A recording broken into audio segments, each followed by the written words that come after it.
Selamat pagi, selamat siang, selamat sore, dan selamat malam. Ketemu lagi bareng saya Bewok di WIG, di mana kita akan memberitahukan kalian kabar seputar update terkait isu gadget dan teknologi dalam waktu Indonesia bagian game.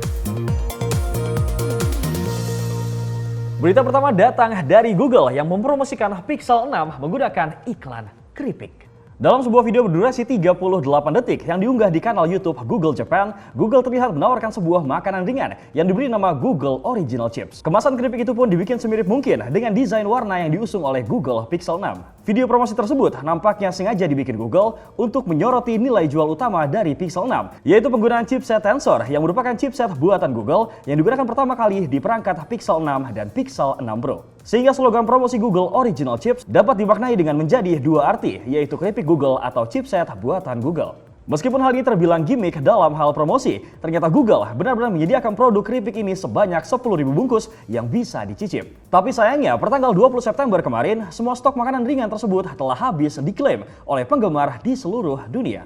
Nampaknya strategi yang cukup menarik Google. Mungkin ya sebagai media promosi Google Pixel 6 di Indonesia, bisa kali Google collab-nya nih sama keripik Maici. Jadi Google Pixel 6 X Maici, brother. Pedes.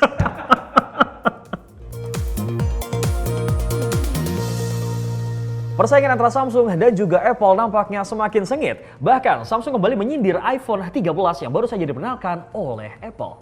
Sindiran tersebut dilancarkan lewat cuitan Twitter melalui akun resmi Samsung Amerika Serikat @SamsungMobileUS.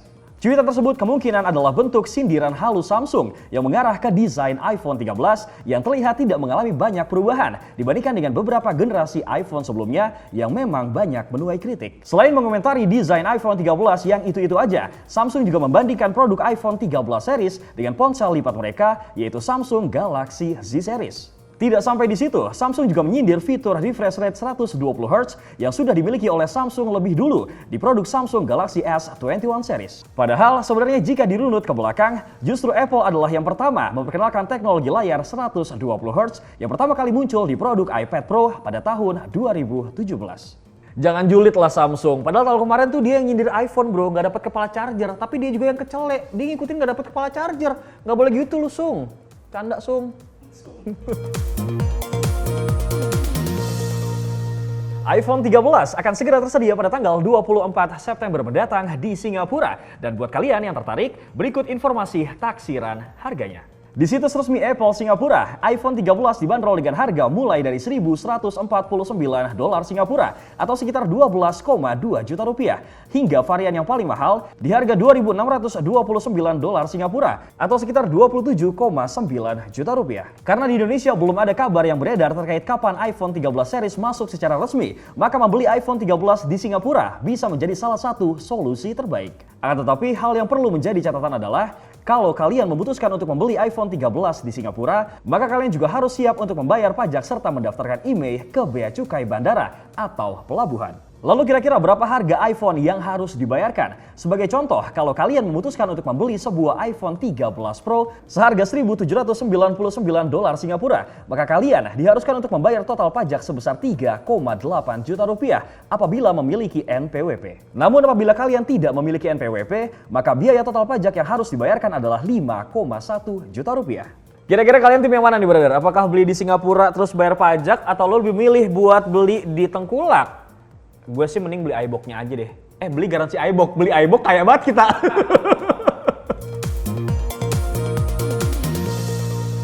Berita selanjutnya datang dari Realme yang telah mengkonfirmasi kehadiran ponsel Narzo 50 series. Baru-baru ini, 91 Mobiles membagikan bocoran terkait render dari smartphone Realme Narzo 50A. Beriringan dengan hal tersebut, sebuah tweet keterangan rahasia dari leaker Mukul Sharma mengatakan bahwa Realme akan segera mengumumkan seri Narzo 50. Sementara di sisi lain, akun Realme India telah mengungkapkan sebuah poster dengan menampilkan angka 50 berukuran besar. Mereka bahkan turut menuliskan tulisan "The Hero is Back" di bawah angka 50 tersebut. Pihak Realme pun telah mengkonfirmasi bahwa produk terbaru dari Realme Narzo 50 akan segera rilis pada tanggal 24 September mendatang. Sayangnya, masih belum ditemukan informasi valid tentang detail dari produk yang akan diluncurkan tersebut. Namun beberapa informasi menyebutkan bahwa Narzo 50i akan hadir dengan layar poni water drop. Sementara berita lain mengatakan bahwa justru Narzo 50A akan rilis terlebih dahulu yang dipercaya akan diperkuat dengan chipset MediaTek Helio G85, setup triple kamera 50 megapiksel dan baterai berkapasitas 6000 mAh. Nice, well done Realme. Semoga aja harganya tetap di bawah 2 juta seperti Realme Narzo 30A kemarin supaya nggak diserang sama kaum mendang-mending.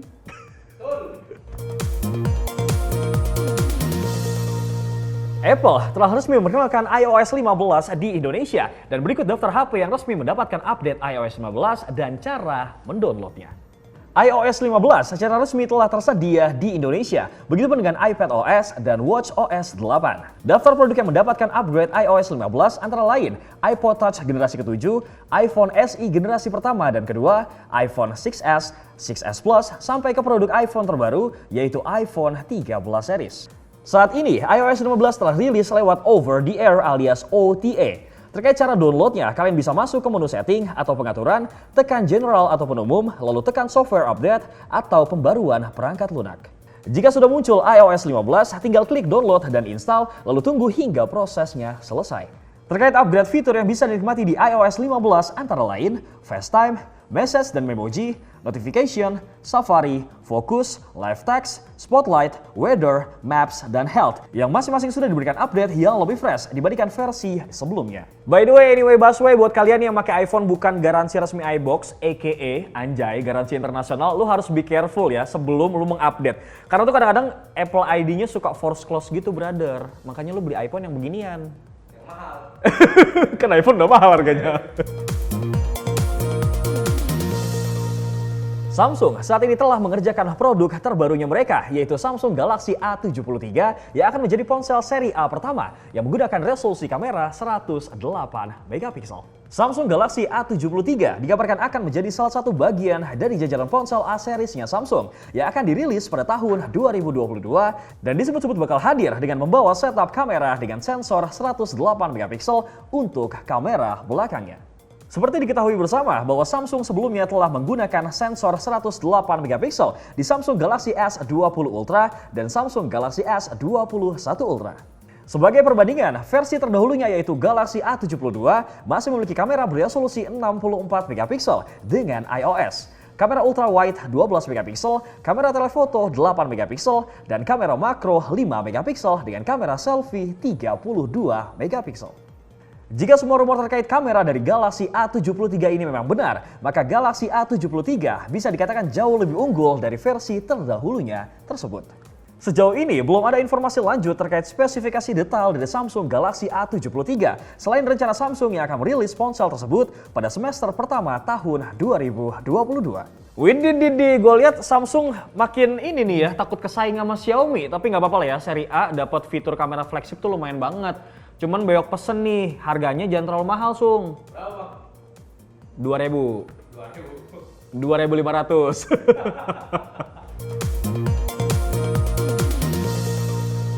Berdasarkan informasi dari Digital Charge Station, Realme GT Neo 2 akan muncul varian yang menggunakan chipset MediaTek Dimensity 1200 5G.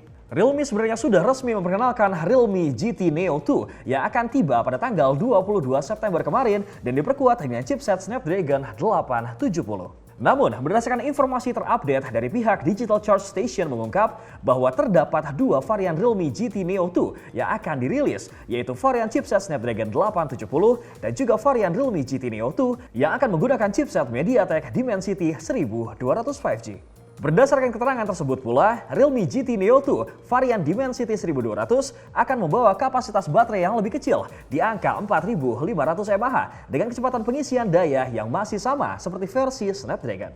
Selain itu, varian Dimensity 1200 ini akan menampilkan panel OLED Full HD Plus di bagian layarnya dengan refresh rate 120 Hz berukuran 6,43 inci yang dihiasi dengan lubang punch hole di sudut kiri atas layarnya guna mengakomodir kamera depan beresolusi 16 megapiksel. Sedangkan terkait harganya, Realme GT Neo 2 varian Dimensity 1200 ini akan dibanderol dengan harga €265 atau berkisar 4,4 juta rupiah. Sementara terkait tanggal peluncurannya, sayang masih belum diketahui apakah akan dirilis bersamaan dengan varian Snapdragon atau akan dirilis secara terpisah. Yuk gas terus Realme, kalau bisa tahun besok bisa nyalip si Oren. Biru mungkin? Biru enggak.